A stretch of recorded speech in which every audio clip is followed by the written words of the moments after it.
Hello friend. आज के short video के अंदर अपन डिस्कस करेंगे कि जो मेंस्ट्रुएशन साइकिल होता है वो क्या होता है, या फिर मासिक धर्म क्या होता है, या माहवारी क्या होती है, फिर या फिर अपन बोल सकते हैं एमसी पीरियड्स जिनको बोलते हैं वो क्या होते हैं, उनके बारे में शॉर्टली अपन डिस्कस करेंगे। तो जो मासिक धर्म जो चलता है एक फीमेल के अंदर, वो एक 12 से लेकर 14 साल की एज से स्टार्ट होता है और 45 से लेकर 50 साल तक परमानेंटली वो आना बंद हो जाता है। जो फर्स्टली 12 से जो 14 के बीच में जो फर्स्ट पीरियड आता है उसको मीनार्की बोलते हैं, और लास्ट जो 45 से लेकर 50 ईयर की एज में जो परमानेंटली बंद हो जाता है उसको मीनोपॉज बोलते हैं। अब अपन बात करते हैं कि इसका कितना क्या टाइम पीरियड होता है, नॉर्मल कितना टाइम पीरियड तक ये पीरियड रहता है एक साइकिल का। तो एक साइकिल का नॉर्मल जो पीरियड मानते हैं वो 28 डेज़ का मानते हैं। इसमें 4 साइकिल चलते हैं। फर्स्ट जो साइकिल होता है तो वो होता है ब्लीडिंग या फिर मेंस्ट्रुएशन फेज। ये जो होता है 3 से 5 दिन का होता है। इसके बाद में जो फेज आता है वो होता है फोलिकुलर फेज। ये जो होता है 6 से लेकर 13 दिन तक का होता है। इसके बाद में अपन बात करते हैं ओव्यूलेशन फेज, वो होता है 14 डेज़ पे होता है। इसके बाद में जो फेज आता है वो होता है ल्यूटियल फेज। ल्यूटियल फेज होता है वो 15 से लेकर 28 डेज़ तक चलता है।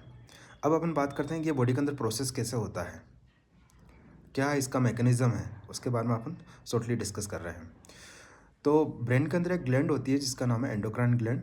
एंडोक्राइन ग्लैंड वर्क करती है जाके हाइपोथैलेमस से। हाइपोथैलेमस से एक जीएनआरएच एक हार्मोन्स होता है उसको रिलीज करवाती है।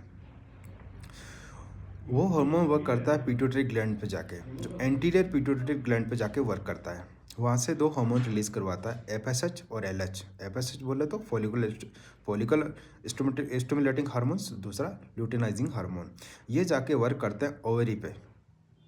ओवरी से वहाँ से ओवरी ये दोनों जाके वर्क करते हैं ओवरी पे। ओवरी से वहाँ से ओम को रिलीज करवाते हैं और उस समय एस्ट्रोजन भी रिलीज होता है। इसके बाद में जो बनता है वो बनता है कॉर्पस लूटियम। और जो इससे पहले की जो फेज होती है उसको बोलते हैं ओव्यूलेशन फेज। और जो ओव्यूलेशन फेज होती है वो होती है 14 डेज़ के ऊपर।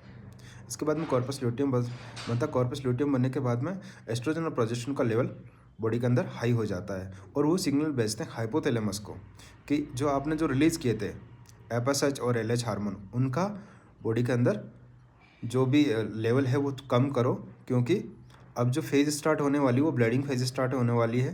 ताकि उस टाइम क्या होता है, जो ब्लीडिंग फेज होती है उसके अंदर एंडोमेट्रियम शेड आउट होती है और वो एक इम्प्लांटेशन के लिए रेडी हो जाता है। तो इसका जो अगर इसी ड्यूरेशन जो 14 डेज़ ओव्यूलेशन के बाद में अगर कोई भी फीमेल या मेल या फीमेल इंटरकोर्स करते हैं तो उस टाइम में प्रेगनेंसी होने